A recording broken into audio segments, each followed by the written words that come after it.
नमस्कार दोस्तों, जय राम जी की। आज हम बात करेंगे रंगमंच की। रंगमंच में लोग काफ़ी चीज़ें छोड़कर आते हैं। वो कहते हैं ना कि रंगमंच में आने वालों को या कहीं पर भी देख लीजिए, कुछ पाने के लिए कुछ खोना पड़ता है। जब बहुत सी चीज़ें अपन पीछे छोड़ के आ जाते हैं, काफ़ी चीज़ें छोड़ कर आते हैं और हम बहुत आगे निकल जाते हैं। हम किसी के नहीं सुनते।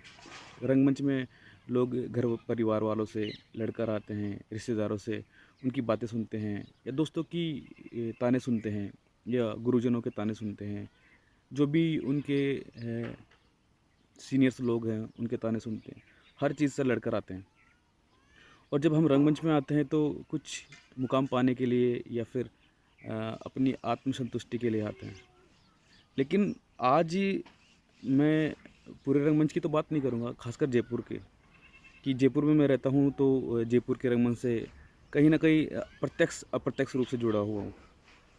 और जब मैं जुड़ा हुआ हूँ तो अंदर तक जुड़ा हूँ, हर एक बात को जानने की कोशिश कर रहा हूँ कि रंगमंच में आखिर हो क्या रहा है। तो हम बात कर रहे हैं रंगमंच की, सब कुछ छोड़-छाड़ कर हम रंगमंच में आते हैं और रंगमंच में आते हैं किसी चीज़ को पाने के लिए और रंगमंच की पूजने लगते हैं। एक देवता की तरह हम रंगमंच को पूजते हैं, रंगमंच को कहते हैं कि ये मंदिर है हमारा। जब हम एक धर्म मान लेते हैं, रंगमंच को एक धर्म मानकर देवता की तरह पूजने लगते हैं और हम रंगमंच की ही बात करते हैं। तो इतने 4-5 सालों में मैंने ये चीज़ अनुभव की है, एनालिसिस किया है कि लोग रंगमंच को पूजते हैं और बात करते हैं रंगमंच की। लेकिन वो ये समझ नहीं पाए कि हम रंगमंच के लिए कुछ करने आए हैं या फिर और लोगों के लिए या फिर अपना जीवन यापन करने के लिए। जहाँ तक मेरा मानना है रंगमंच में कोई भी अपना जीवन यापन करने के लिए नहीं आता है। वो सिर्फ एक अपने आप को सेलिब्रिटी बनाने के लिए या फेमस होने के लिए आता है ताकि वो फ़िल्मी दुनिया में या टीवी, दूरदर्शन या नाटक के ज़रिए एक फेमस हो जाए, लोगों की नज़रों में आए।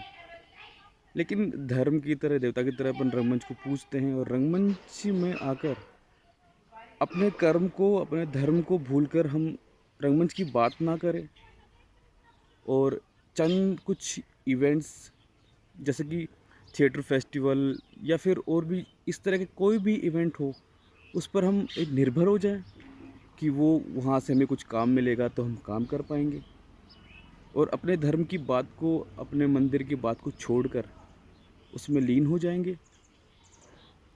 और जो आज रंगमंच में गंदगी फैली हुई है, ये सब जानते हैं। हर एक बंदा जानता है कि रंगमंच में कितनी गंदगी फैली हुई है। अब वो मैं कैसे कह सकता हूँ, क्योंकि मैंने 4-5 सालों में यही अनुभव किया। काफ़ी ग्रुप के साथ जुड़ा, काफ़ी लोगों के साथ काम किया। हर जगह ये चीज़ देखने को मिली है, सबको देखने को मिलती है, लेकिन उस गंदगी की कोई बात नहीं करता। यानी कि जिसको हम पूजते हैं, धर्म मानते हैं, सब कुछ छोड़-छाड़ के आए हैं उसके लिए, वहाँ पर गंदगी है, उस गंदगी में हम रह के काम कर रहे हैं। लेकिन उस गंदगी की कोई बात नहीं करता। बात नहीं करता, उसको कैसे दूर किया जाए, इसका क्या समाधान है, इस पर कोई बात नहीं करता। थिएटर फेस्टिवल्स होते हैं, वहाँ पर डेलीगेट्स आते हैं, बड़े-बड़े लोग आते हैं, उनसे सवाल जवाब भी किए जाते हैं।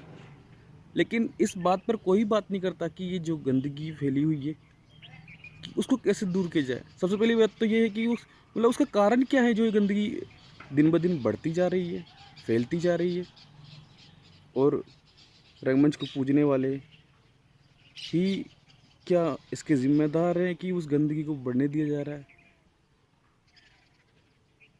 ऐसा क्यों हो रहा है? ये समझ से परे है, जबकि सब लोग जानते हैं और इसका समाधान इतना मुश्किल भी नहीं जितना लोगों ने बना लिया है अपने अंदर ही अंदर और उसके खिलाफ़ ना तो बोलते हैं, ना उसके लड़ने के लिए, अपने मंदिर को साफ़ सुथरा करने के लिए, अपने धर्म के लिए। जब बात ही नहीं करते वो काम, उसके लिए काम कैसे कर सकते हैं? और रंगमंच के विकास की बात करें तो मेरा मानना है कि रंगमंच का विकास अभी इस स्थिति में जो रंगमंच है, खासकर जयपुर रंगमंच, जहाँ पर सिर्फ थिएटर फेस्टिवल्स की बात होती है, वहाँ ऐसे हज़ारों की संख्या में दर्शक देखने को मिल जाएंगे। काफ़ी लोग वंचित भी हो जाते हैं नाटक देखने से। जब दर्शक इतने हैं जयपुर में नाटक देखने वाले, तो जब अमूमन नाटक होते हैं तब वहाँ पर चंद लोग पहुँच पाते हैं। यानी कि मैं कहूँ कि जो नाटक में काम करने वाले होते हैं ना, उनके अगर एक एक मित्र भी आए ना, तो इतने लोग भी देखने को नहीं मिलते हैं। और रंगमंच के विकास की बात करें तो अभी तो संभव नहीं लग रहा है, क्योंकि जब रविंद्र मंच को इतने करोड़ों रुपए मिलने के बाद भी उसकी ये दुर्दशा है, ये स्थिति है, कोई भी जाकर वहाँ पर देख सकता है जो रंगमंच के बारे में जानता नहीं होगा। तभी वहाँ पर जब इतनी गंदगी फैली हुई है, जो कि शुरुआत रंगमंच की जयपुर में वहाँ से हुई थी, और आज उसकी यह स्थिति है कि लोग वहाँ पर जाना पसंद नहीं करते। चंद लोग वहाँ पर देखने को मिलते हैं जो बड़े बड़े दिग्गज भी हैं और रंगमंच के मंच की बात करते हैं, लेकिन रंगमंच की गंदगी की बात नहीं करेंगे, क्योंकि वो भी शायद मजबूर हो चुके हैं या फिर निर्भर हो चुके हैं कि उनको जीवन यापन करने के लिए सहारा लेना पड़ रहा है और लोगों का, और लोगों का सहारा लेकर वो उनका फ़ायदा उठा रहे हैं। वो इवेंट कंपनियां या फिर इवेंट मैनेजमेंट या इवेंट संस्थाएं उन पर निर्भर हो चुके हैं पूर्ण रूप से। अब उनकी ये मजबूरी बन चुकी है कि वो या तो फिर नाटक करे या फिर रंगमंच के विकास की बात करे। जहाँ रंगमंच के विकास की बात होगी वहाँ नाटक करना उनके लिए बहुत मुश्किल हो जाएगा। मुश्किल इसलिए हो जाएगा कि अपने घर से पैसे लाकर कोई नाटक नहीं कर सकता, और दूसरा उनके पास कोई ऑप्शन नहीं है। उन्होंने या तो ऑप्शन बनाया नहीं या ऑप्शन कभी देखा ही नहीं, क्योंकि ये बात तब आती है जब आदमी खुद के स्वार्थ की बात सोचता है। जब खुद की स्वार्थ की बात होगी तो रंगमंच के विकास की बात हो ही नहीं सकती। रंगमंच सिर्फ एक अकेले के ठीक करने से नहीं होगा। जब नाटक एक अकेले के करने से नाटक पूर्ण नहीं हो सकता, तो रंगमंच के विकास की या गंदगी साफ करने की बात हो भी नहीं सकती। वो एक झूठ है, एक छलावा है रंगमंच के लिए। और जो कोई रंगमंच की बात करता है या रंगमंच की गंदगी को दूर की बात करने की कोशिश करता है या उनको बताने की कोशिश करता है, उसको बहिष्कृत कर दिया जाता है। जाने क्यों? आज तक समझ नहीं पाया हूँ। समझने की कोशिश की है, और खुद से अगर जवाब मिलता है तो सारे सवालों के जवाब अपने आप मिल जाते हैं, और सारे सवालों के जवाब मिल जाते हैं तो वो रंगमंच के विकास की बात कर सकता है। लेकिन करे किससे और किसके लिए करे और कैसे करे, ये समझ में नहीं आता है, और समझ पाना बहुत मुश्किल है। क्योंकि एक वक्त आता है कि आदमी अपने जीवन यापन की सोचने लगता है। जब रंगमंच में आता तब वो ये नहीं सोच के आता कि मुझे अपनी ज़िंदगी में कैसे जीवन यापन करना है, परिवार कैसे पालना है। जब यहाँ आता है, कुछ साल लगा देता है, तब उसे एहसास होता है कि नहीं, अपना भी जीवन है, परिवार है। लेकिन तब क्यों नहीं सोचता वो? जब रंगमंच में आया था वो सेलिब्रिटी बनने आया था। क्या सेलिब्रिटी बनना इतना आसान है? उनके रक्ष कदम पे चलना इतना आसान नहीं है। ये सोच के आना चाहिए हर एक आदमी को। अगर फिर जब वो रंगमंच में आ रहा है तो वो रंगमंच की बात कर रहा है, अपने आप को रंगकर्मी कह रहा है, तो रंगकर्मी ये कोई समझा नहीं पाया कि रंगकर्मी होता क्या है। अगर बड़े बड़े लोगों को पढ़ा जो वास्तव में रंगकर्मी रहे हैं, उनके नज़रिए से देखें तो आज मुझे तो नज़र नहीं आता कि जयपुर रंगमंच में कोई रंगकर्मी है, क्योंकि वो रंगमंच की बात नहीं करता। वो अपने स्वार्थ की बात करता है। कुछ नाटक, चंद नाटक तैयार कर लेता है अपने साथियों के मिलकर, और कोई फेस्टिवल के लिए अर्जी लगाता है तो उससे निवेदन करना पड़ता है कि मेरा भी नाटक सेलेक्ट कर लीजिए। लेकिन कुछ रंगकर्मी ऐसे भी हैं, मैं रंगकर्मी बोल सकता हूँ, क्योंकि वो अपने निजी स्वार्थ के लिए शायद नाटक करते नहीं होंगे, और उनके नाटक कहीं देखने को नहीं मिलते हैं। जयपुर में भी जयपुर वालों को नाटक देखने के नहीं मिलते। ये कैसी मजबूरी है समझ नहीं पाया हूँ। और वो दूसरों के नाटकों में अभिनय करते हुए दिखाई दें, तो ये मतलब इससे बड़ी दुर्दशा क्या हो सकती है कि मजबूरन उसे अन्य निर्देशकों के नाटकों में अभिनय करना पड़ रहा है, और खुद का जो नाटक है वो लोगों को दिखा भी नहीं पा रहा है। ये रंगमंच की बहुत ही बड़ी क्षति है। क्या वो नाटक लोगों को दिखाने लायक नहीं है, या लोग उनके नाटक देखना नहीं चाहते? और जो ये थिएटर फेस्टिवल में इतने बड़े बड़े सेलिब्रिटीज़ को बुलाया जाता है, क्यों ना जयपुर वालों को इस तरह से रिप्रेजेंट किया जाए कि वो सेलिब्रिटी हैं? क्यों नहीं प्रेजेंट किया था? उनको ये एहसास दिलाया जाता है कि आज भी वो निर्भर हैं चंद थिएटर डायरेक्टर्स बड़े बड़े या इवेंट्स के, उनके नाटक देखने को मजबूर है। उनके नाटक कोई देखे ही नहीं। क्या इस तरीके से जयपुर रंगमंच का विकास हो सकता है? चाहे वो थिएटर ओलंपिक्स करा लो, चाहे भारंगम करा लो, चाहे से जयरंगम करा लो, इस तरह के अन्य और भी थिएटर फेस्टिवल्स समय समय पर देखने को मिल जाएंगे। सरकार के अनुदान के द्वारा भी वो सारे थिएटर फेस्टिवल देखने को मिल जाएंगे।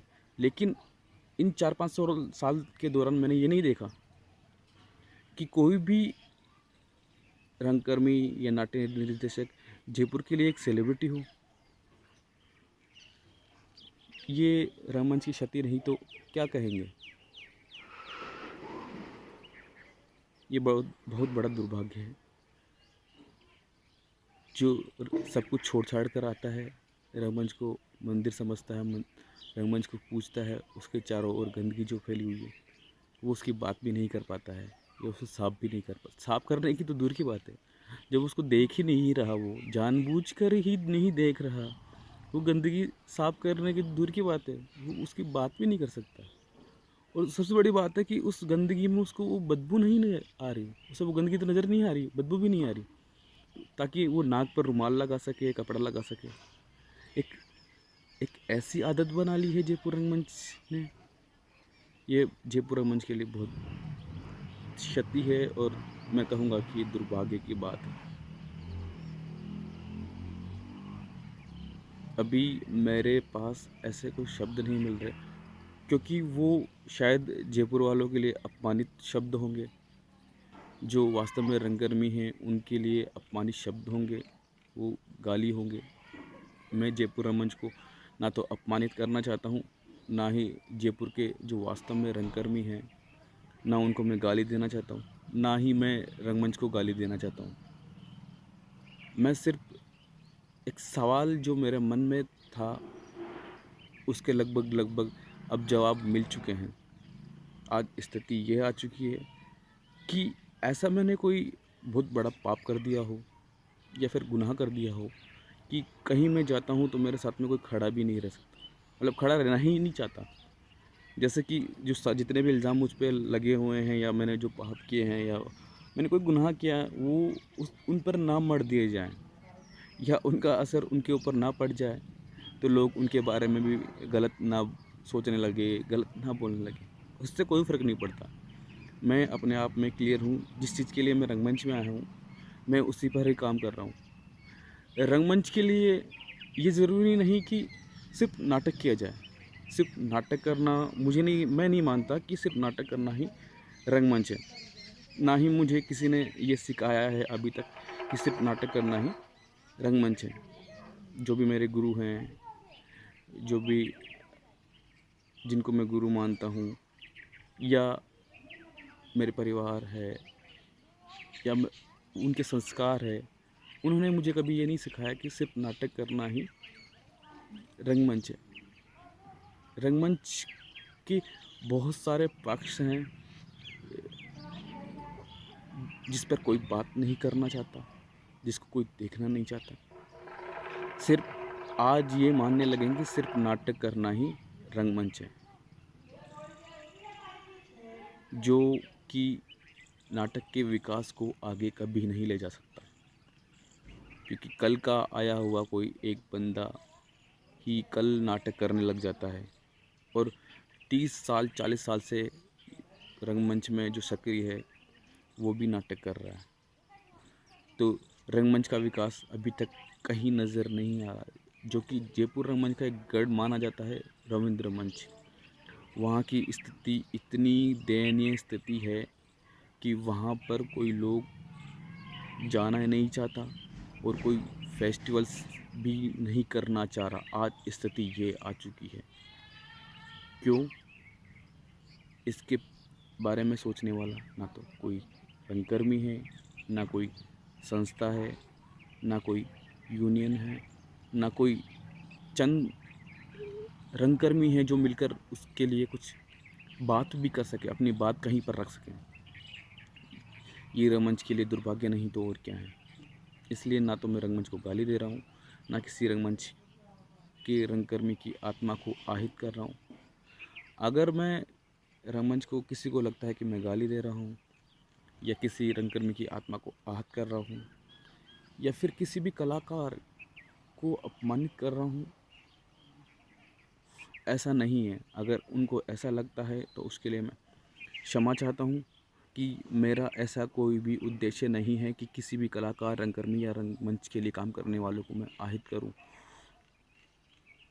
मेरा सिर्फ इतना सा उद्देश्य नहीं कह सकता मैं कि उद्देश्य तो बहुत बड़ी बात होती है, उस पर काम करना या उस पर चलना बहुत बड़ी बात होती है, हर किसी की बस की बात नहीं होती।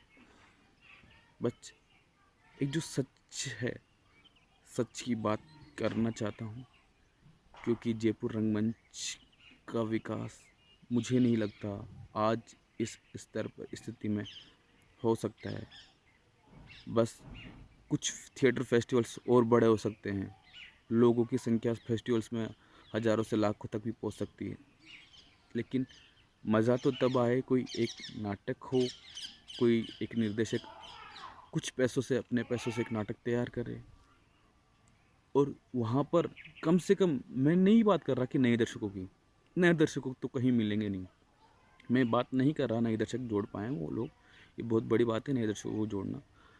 वो लोग सिर्फ जो जयपुर में अपने आप को रंगकर्मी या फिर कलाकार समझते हैं या नाटक देखने आते हैं अभी भीड़ में इतने, सिर्फ एक नाटक को देखने के लिए अगर खचाखच भर जाए और देख सीट ना मिले, तब मज़ा आया कि वास्तव में हाँ, जयपुर में नाटक देखने वाले भी हैं। क्योंकि सेलिब्रिटी के नाम पर तो ऐसी अंधी भीड़ कहीं पर पे देखने को मिल जाएगी, जो सिर्फ सेलिब्रिटी नाटक को देखने नहीं आती, वो सेलिब्रिटी को देखने आती है और उनकी बात करती है, वाह हमारे जयपुर में इतने बड़े बड़े सेलिब्रिटी हैं। वो सेलिब्रिटी कहीं पर भी आ सकते हैं, जयपुर की नहीं, सेलिब्रिटी कहीं भी आ सकते हैं। उनका काम है कि उनको बुलाया, पैसे दिए, वो नाटक कर रहे हैं अपने स्तर पर, वो क्यों नहीं आएंगे। इवेंट्स इतने बड़े बड़े, स्पॉन्सर्स बड़े बड़े लेके आ जाते हैं, तो इतने बड़े बड़े सेलिब्रिटीज़ को बुलाना आम बात है, कोई बड़ी बात नहीं है। बड़ी बात तो तब होगी कोई आम निर्देशक या सीनियर रंग निर्देशक कोई नाटक करे और नाटक के पहले शो में ही किसी को देखने को ना मिले, खचाखच भर जाए, तब मज़ा आए कि हाँ, मतलब रंगमंच के विकास की बात छोड़िए कि हाँ जयपुर में नाटक देखने वाले भी हैं।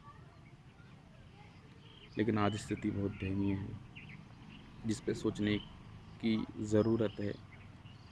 शायद कोई इस चीज़ को गंभीरता से ले या नहीं ले, लेकिन मैं अपनी बात रखना चाह रहा हूँ। मुझे और कोई माध्यम नहीं मिल रहा है, जबकि रंगमंच से जुड़ा हुआ हूँ। ये बात मैं अपने नाटक के थ्रू, नाटक के ज़रिए भी रख सकता हूँ, लेकिन एक अकेले इंसान से नाटक करना बहुत मुश्किल काम है, जो कि नामुमकिन सा लगता है, क्योंकि नाटक एक समूह के बिना नहीं हो सकता। नाटक या रंगमंच एक अकेले आदमी का नहीं है, नाटक और रंगमंच एक समूह के बिना नहीं हो सकता। इसलिए मैं आज के आधुनिक युग में एक छोटे से वीडियो के ज़रिए अपनी बात रख रहा हूँ। बाकी अगर किसी को बुरा लगे, किसी की आत्मा आहत हो, किसी का मन खराब हो, किसी को भी बुरा लगे, उसके लिए मैं दिल से क्षमा मांगता हूँ। जय राम जी की।